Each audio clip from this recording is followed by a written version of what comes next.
Hello everyone and welcome to this class. My name is Raphael. I'm an expert on psychopharmacology.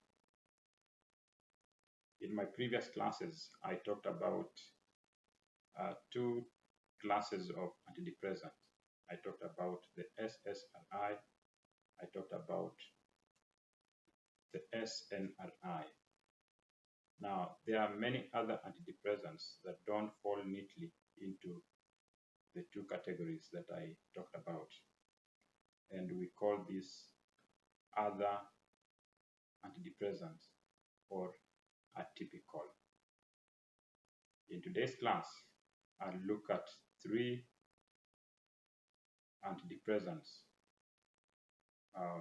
that fall under this category. I've chosen these three because they are the most common. They are the medications you'll see mostly in clinical setting, and they're the medications that you'll see mostly on your board exams. So these medications are bupropion,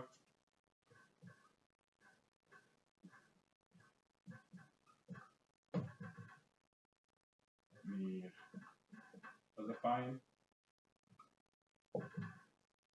and trazodone. This is also called Wellbutrin, and this is called Remeron. So we will look, they are antidepressants. But remember, patients with depression show with a wide range of symptoms.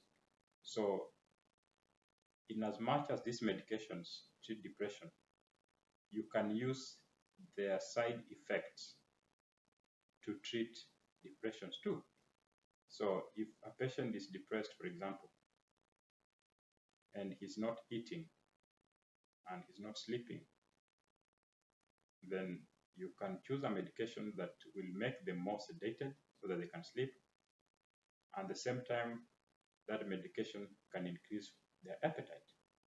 Or if the patient is depressed and the depression is making him eat too much, you can choose a medication that will help him with the depression, at the same time reduce his appetite. So let's look at the profile of each of these medication and under what circumstances you will prescribe for your patients. Let's start with bupropion.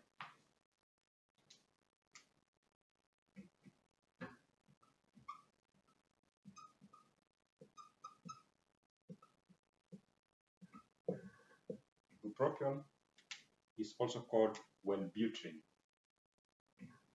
And in the previous classes, I talked about selective serotonin uptake inhibitor.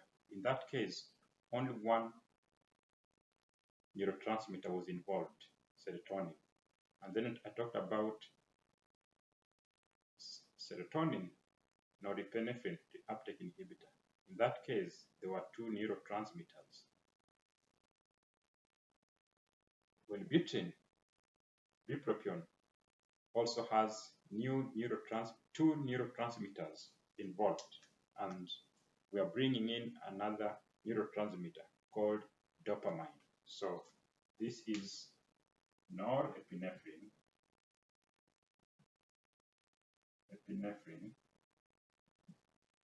dopamine reuptake.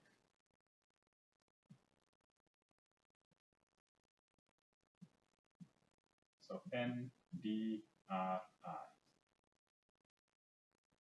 So Wellbutrin is an NDRI. Serotonin is not involved in bupropion.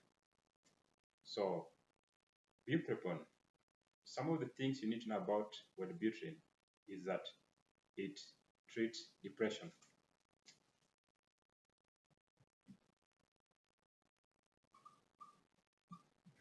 It is indicated for depression.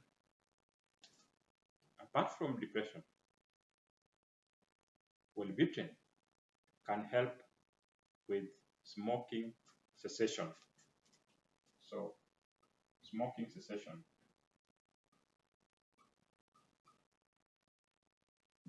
So if you have a patient who is depressed and wants to quit smoking cigarettes, then Wellbutrin will be a good medication for such a patient, because Wellbutrin will help them quit smoking.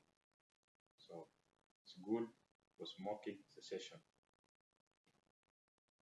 Additionally, Wellbutrin can also, but this is an off-label use, can be used to suppress appetite suppression.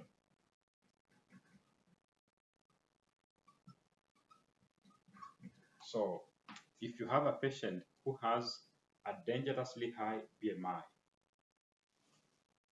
or his depression makes him eat excessively and he's increasing weight, his BMI is abdominal high, Wellbutrin will be effective in suppressing their appetite. So that you need to remember about that. Now, one very important thing about Wellbutrin that you need to remember is that it does not have sexual side effects. So no, this is a star, high yield, no sexual side effects. So remember we said with serotonin, with selective serotonin reuptake inhibitor, the SSRIs, one of the side effects that makes patients non-compliant with those medications is because it causes sexual dysfunctions. That's why some patients may refuse to take those medications. We don't have such cases with Wellbutrin or bupropion. We are saying that they do not have sexual side effects. In any case, they may even increase the sexual activity.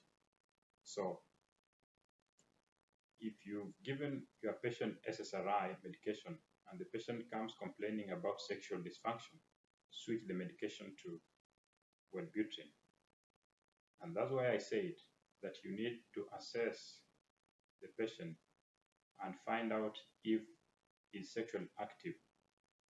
And in that case, go for Wellbutrin, go for bupropion. Now, another very important thing about Wellbutrin is that it is absolutely contraindicated. Absolutely contraindicated in bulimia nervosa patients. So in bulimia nervosa,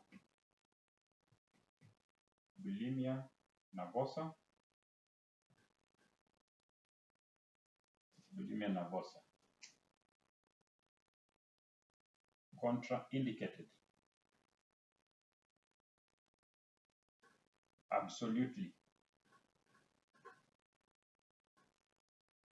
It is absolutely contraindicated. So never ever give Wellbutrin to a patient with bulimia nervosa, because bulimia nervosa is a feeding disorder. These patients are frequently vomiting, and therefore they have an electrolyte imbalance. So if you bring in Wellbutrin into the mix, it lowers the seizure threshold. So because it lowers seizure threshold, so if the seizure threshold is lowered, then your patient will have seizure. So don't give Wellbutrin to a patient with bulimia nervosa. Don't.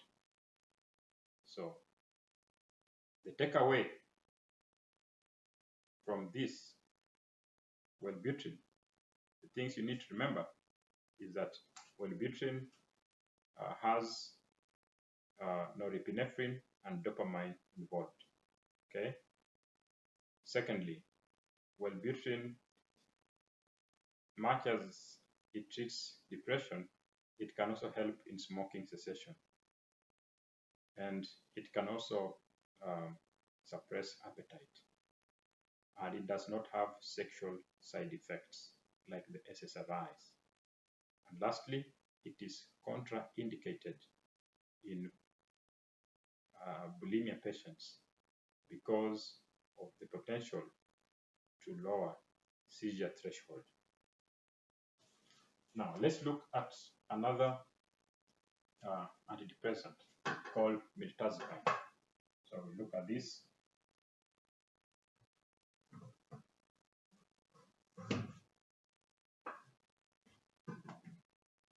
Mirtazapine.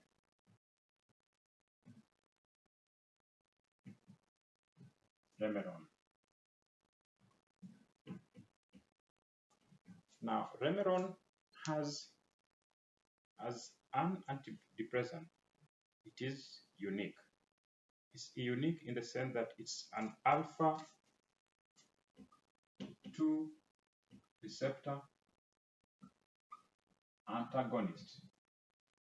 Don't forget that. It's an alpha 2. This alpha 2 receptor antagonist. Alpha 2 receptor antagonist. What does that mean? It means that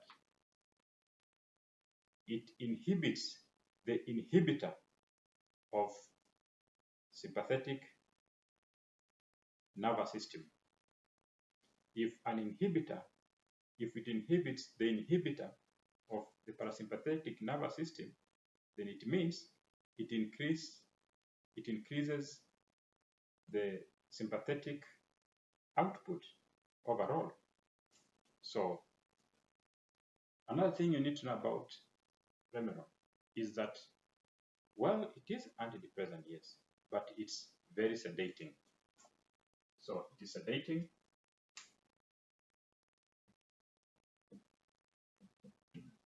And another thing is appetite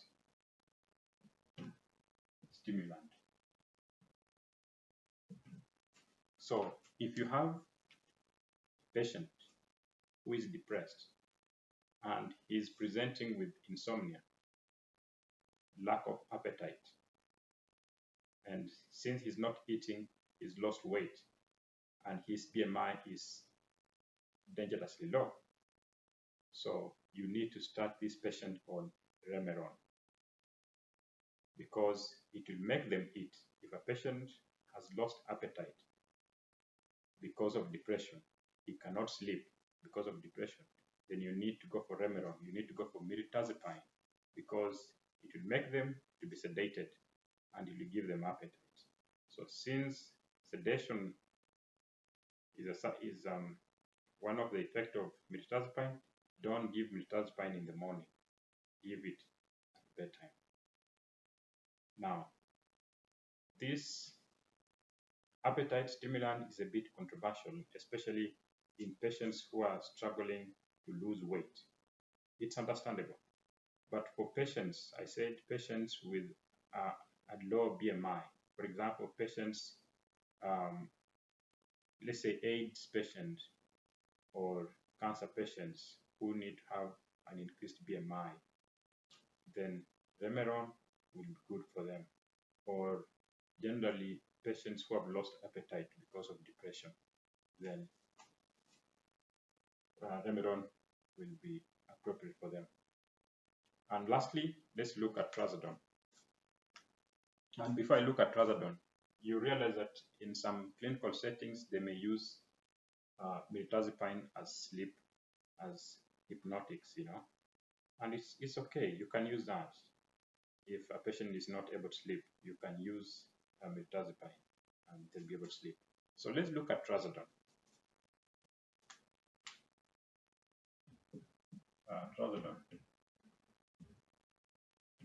Now, trazodone is mostly used as hypnotic and as antidepressant.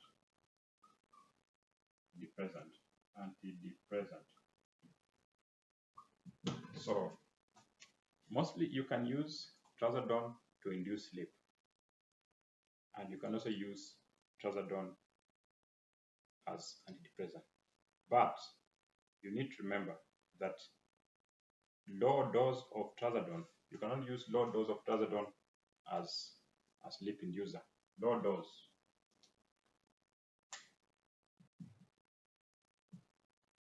Maybe 25. So if you're giving 25 milligrams, that is for sleep. But high dose of trazodone is for depression. For example, if you're talking about 150 milligrams, that's high dose. So the takeaway from trazodone, thing you need to remember about this is that at low dose, trazodone is used as a sleep inducer for insomnia. Okay? Then at high dose, it's used as antidepressant. Now, one thing you need to remember about trazodone that is a medical emergency is called priapism.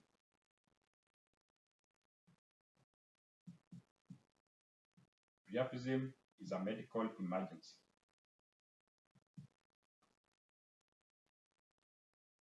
So, overdose of trazodone. So, trazodone can cause priapism,